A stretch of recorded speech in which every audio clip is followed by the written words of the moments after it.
Good afternoon, everybody. Welcome back to the channel.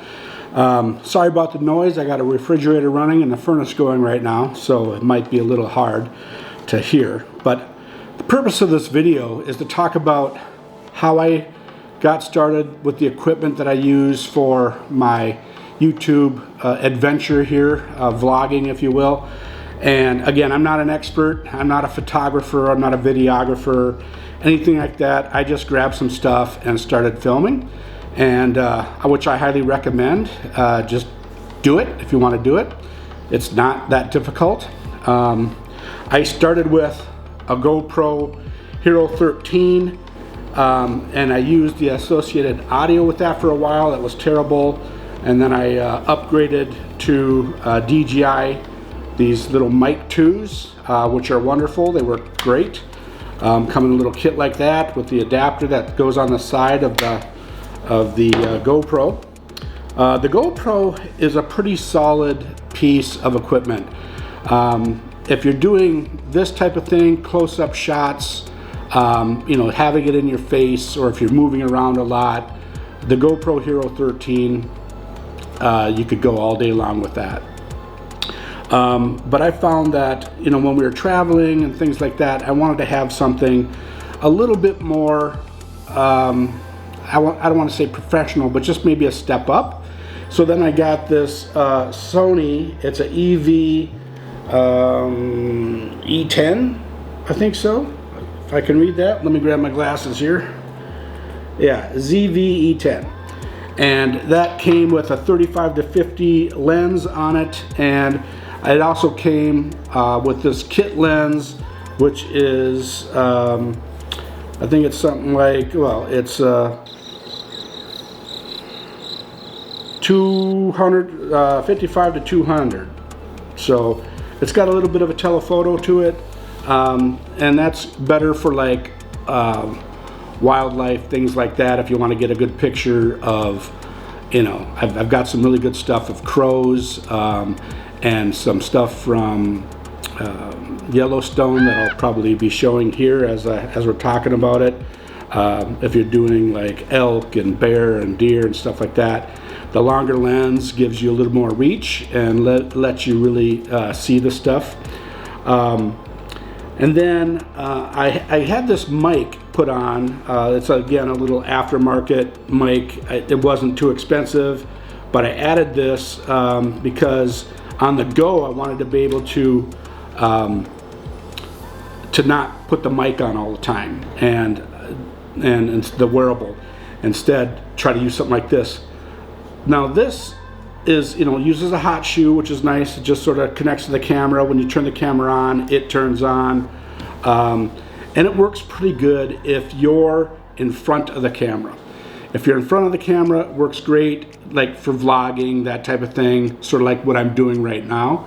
But if you're behind the camera and you're doing, you know, having a conversation or what have you, or talking about the items that you're filming, it doesn't work that well. I wish it would do a little bit better, but all in all, I mean, this little rig here is a solid little rig. If you just want to grab and go, it's got the flip out screen, so you can, you know, see what's going on when you're vlogging.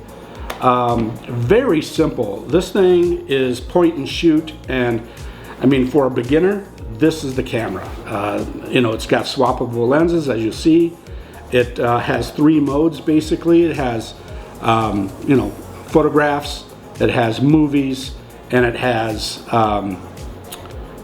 slow-mo, which I've used in a few of my videos, which is sort of cool. And it's really easy. You just sort of turn it on and you select your mode and you're off and running. Pretty automatic, pretty easy. Now you can get into some settings with it, but I found you really don't need to. Once you get it set, it's ready to roll, and you're just switching from video to photograph to slow-mo. The camera is not expensive. That's all relative, I know. But this camera, I think just the body of the camera with maybe one lens is probably 700 bucks, something like that. I think I got the kit with the camera body, the 2 lenses, actually 3 lenses. There's a wide angle lens that I have too.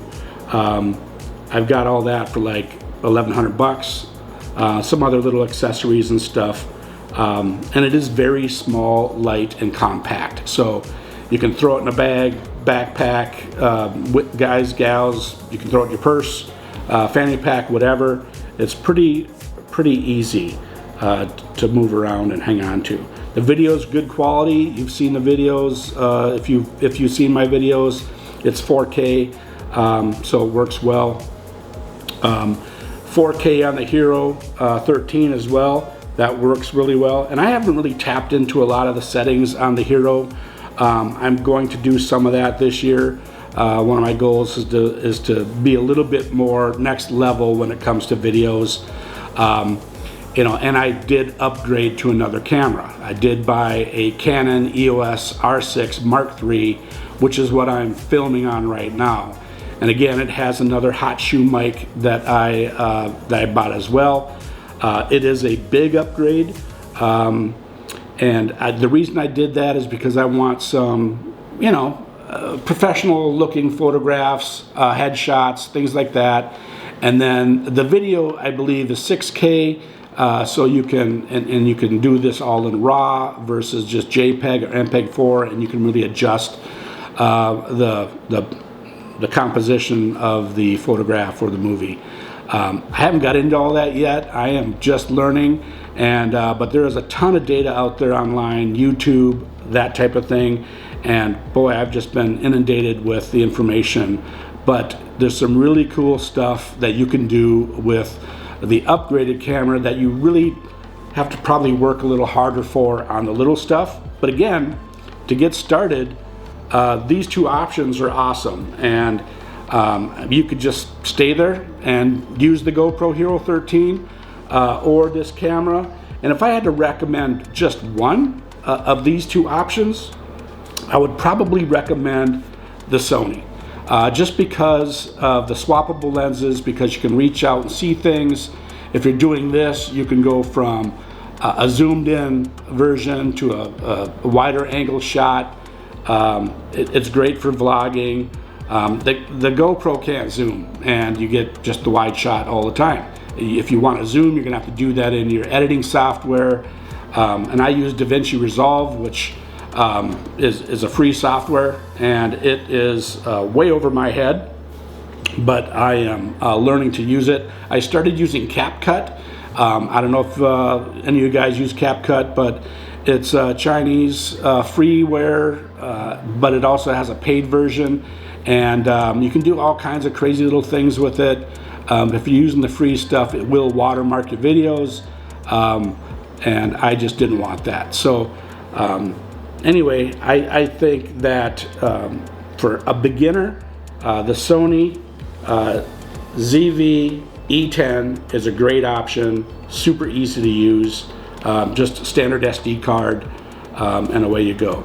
So again, I'm not a professional. I'm just telling you what I've learned and what I'm doing.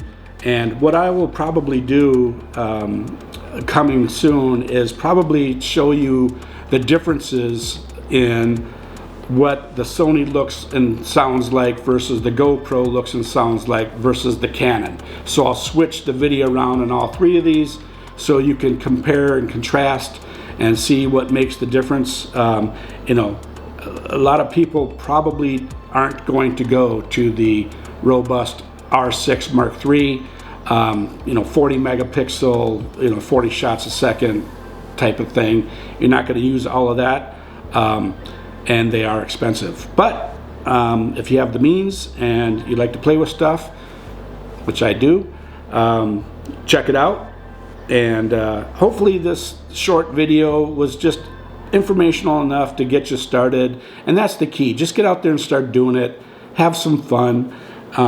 Post your videos. It's always neat to see someone like your video or throw a comment in or something like that. It's just, you know, I'm not looking to be monetized. I'm just looking to have fun and share videos with friends and family. And you guys, those of you who see this, and again, I would appreciate a comment, good or bad. I respond to every single one of them, and I just want to know what you guys think and see see if you're doing the same type of thing I'm doing, just getting started. I've been doing this for about a year now, and it's been fun. So again, thanks for stopping by the channel today, and hopefully you'll subscribe and like this video and see the next one when I review all of these. So again, thanks for stopping by the channel, and you guys have a wonderful day. Thanks for watching.